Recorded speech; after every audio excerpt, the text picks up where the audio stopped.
अस्सलामुअलैकुम। है ईमान वाले, इस्लाम और इंसानियत के दुश्मन तुम्हारे पीछे तो पड़े हुए हैं, ऊपर से हराम चीज़ें खिला रहे हैं, हर एक में बुग़्ज़ चीज़ें, हराम चीज़ें डाल डाल के दे रहे हैं। समझ जाओ। और जब तुम खाना खाने लगो या लिबास पहनने लगो या बाहर से कोई आए अंदर, तो बिस्मिल्लाहिर्रहमानिर्रहीम ज़रूर पढ़ लेना और दुरूद पाक पढ़ना, अस्तगफिरुल्लाह पढ़ना।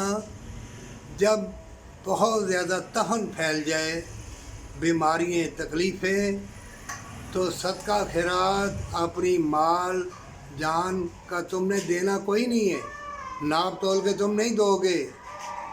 तुम सिर्फ अपनी या बच्चों की या बिल्डिंगें बनाओगे जो तुम्हारे काम नहीं आएगी। मोमिन उतनी दौलत रख जितनी तुम्हें तंदुरुस्ती दे, जन्नत दे, वफ़ा दे, मोहब्बत दे, प्यार दे, और अल्लाह की रहमत तेरे नज़दीक आ जाए, और अल्लाह के नेक बंदों से मुलाकात करो और माँ बाप से मोहब्बत करो। उनकी लहरें आएंगी, वफ़ा की, मोहब्बत की, प्यार की, उल्फत की, फिर अल्लाह की रहमत आएगी। ये बहुत बड़ी बात है।